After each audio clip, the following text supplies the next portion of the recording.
Kisah dan teladan Ibrahim bin Adham bin Al-Mansur Al-Ijli dan nasihatnya kepada seorang lelaki yang pendosa.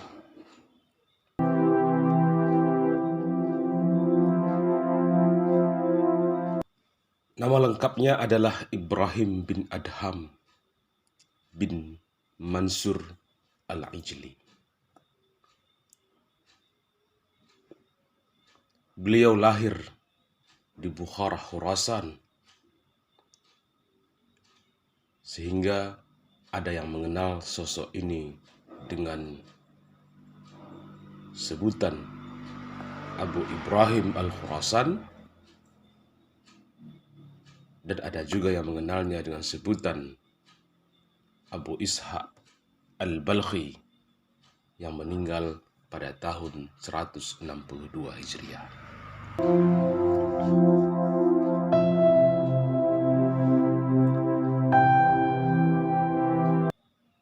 Mungkin tidak banyak yang mengenal bahwa Ibrahim bin Adham adalah seorang pangeran dari Balkh. Seorang pangeran kaya raya dengan istananya yang megah. Namun, walaupun megah, tapi Ibrahim bin Adham tetaplah pribadi yang sederhana, warak dan zuhud.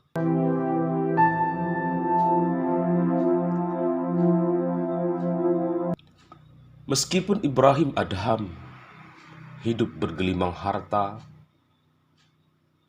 dan kekuasaan, tidak serta-merta membuat hati beliau lalai. Bahkan Ibrahim bin Adham terkenal sebagai orang yang taat beribadah dan sangat penyantun terhadap sesama, terlebih kepada orang-orang papa, orang-orang miskin di negerinya.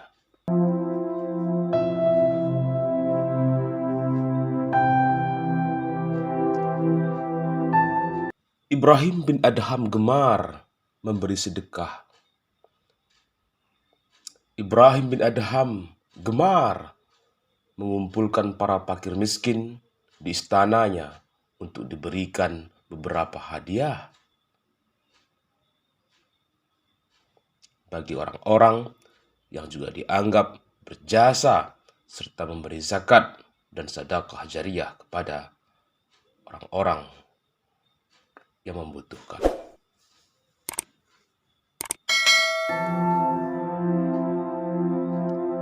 Gemerlapnya duniawi tidak pula membuat bahagia dan tidak pula menghadirkan ketenangan jiwa Ibrahim bin Adham. Bahkan membuat hatinya dirundung gundah gulana.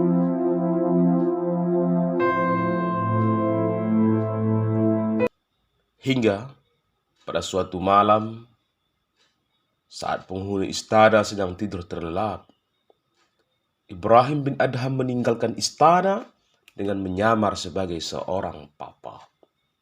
Baginya, kehidupan yang fana ini semakin diteguk, semakin merasa haus. Akhirnya, Ibrahim bin Adham, sang pangeran, meninggalkan semuanya.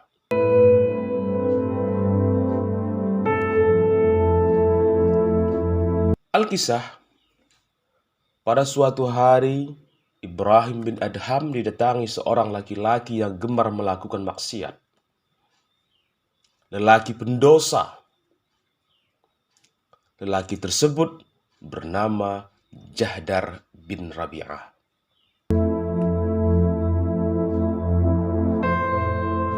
Jahdar bin Rabi'ah meminta nasihat kepada Ibrahim bin Adham agar ia dapat menghentikan perbuatan maksiatnya, agar dapat menghentikan seluruh dosa-dosanya yang berulang-ulang, terus dilakukan.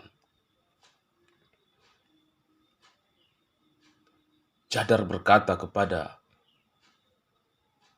Ibrahim bin Adham, "Ya Ibrahim bin Adham, ya Aba Ishak, aku ini seorang yang suka melakukan perbuatan maksiat. Aku ini orang yang suka melakukan perbuatan-perbuatan dosa. Tolong berikan aku cara yang ampuh untuk menghentikannya." Setelah merenung sejenak, Ibrahim bin Adham berkata, "Jika kamu mampu melaksanakan 5 syarat yang kuajukan, maka aku tidak keberatan kau berbuat dosa."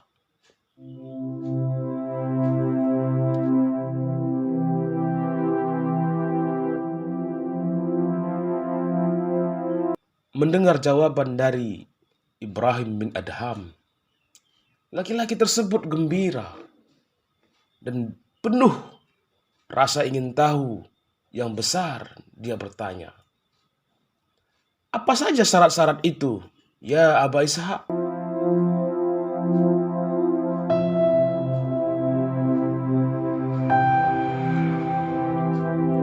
Dijawab oleh Ibrahim bin Adham, "Syarat pertama, jika kau melaksanakan perbuatan maksiat, janganlah kau memakan rezeki Allah."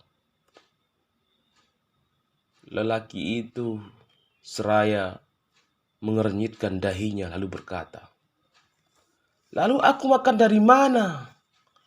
Bukankah segala sesuatu yang berada di bumi ini adalah rezeki Allah?" "Benar," jawab Ibrahim Adham dengan tegas. "Bila kau telah mengetahuinya, masih pantaskah kau memakan rezekinya, sementara kau terus melakukan maksiat dan melanggar perintah-perintahnya?" "Baiklah," jawab lelaki itu tanpa menyerah. "Berikan aku syarat yang kedua."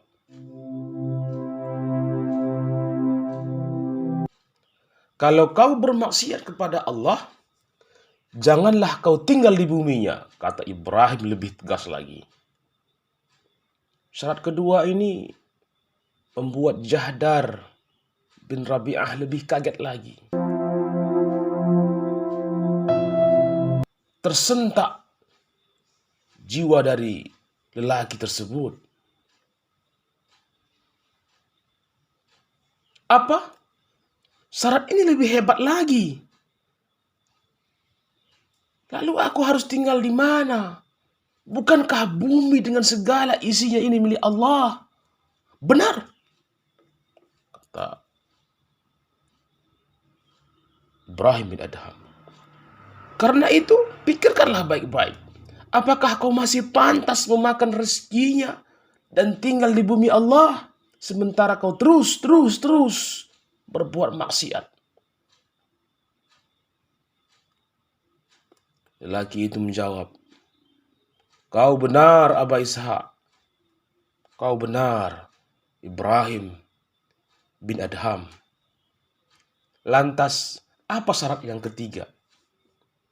Lelaki tersebut semakin penasaran.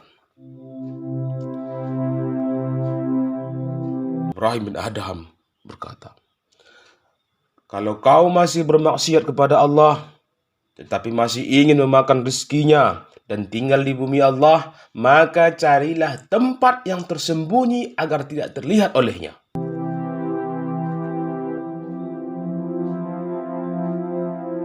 Syarat ini membuat lelaki itu terkesima. "Ya Aba Ishak, ya Ibrahim bin Adham, nasihat macam apakah semua ini? Mana mungkin Allah tidak melihat kita?" "Bagus. Kalau kau yakin Allah melihat kita, tetapi kau masih terus memakan rezekinya, tinggal di buminya Allah, dan terus melakukan maksiat kepadanya, pantaskah kau melakukan semua itu?" Tanya Ibrahim bin Adham kepada lelaki yang masih tampak membisu itu. Semua ucapan itu membuat Jahdar bin Rabi'ah, sang laki-laki pendosa, tidak berkutik dan membenarkannya. Baiklah, ya Aba Ishak. Lalu, katakan sekarang, apa syarat yang keempat? Jika malaikatul maut hendak mencabut nyawamu, katakan kepadanya bahwa engkau belum mau mati sebelum bertobat dan melakukan amal soleh. Jahdar bin Rabi'ah, sang laki-laki pendosa pun termenung. Tampaknya ia mulai menyadari bahwa semua perbuatan yang dilakukan selama ini. Kemudian ia berkata, tidak mungkin semua itu kulakukan ya Aba Ishak.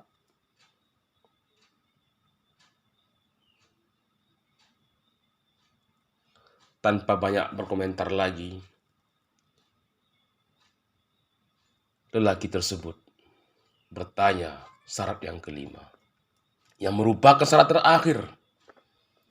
Ibrahim bin Adham, atau juga disebut dengan Aba Ishak, untuk kesekian kalinya memberi nasihat kepada lelaki itu. Yang terakhir, bila malaikat Zabaniyah hendak menggiringmu ke neraka di hari kiamat, janganlah kau bersedia ikut dengannya, dan menjauhlah. Lelaki yang ada di hadapan Ibrahim bin Adham itu tampaknya tidak sanggup lagi mendengar nasihatnya. Ia menangis penuh penyesalan. Suaranya serak. Wajahnya penuh sesal. Dalam sekali renungannya. Dalam penyesalan, dengan suara yang terbata-bata, ia berkata, Cukup ya Aba Ishak. Jangan kau teruskan lagi. Aku tidak sanggup lagi mendengarnya. Aku berjanji, mulai saat ini, aku akan memohon ampun, taubat nasuha kepada Allah Subhanahu wa Ta'ala. Ya, lelaki itu memang menepati janjinya. Sejak pertemuannya dengan Ibrahim bin Adham, ia benar-benar berubah. Ia benar-benar menjalankan, merenungi perbuatan masa lalu yang telah dilakukannya, dan menuju Jahdar bin Rabi'ah yang lebih baik. Lelaki itu mengikuti seluruh nasihat-nasihat yang disampaikan oleh Ibrahim bin Adham.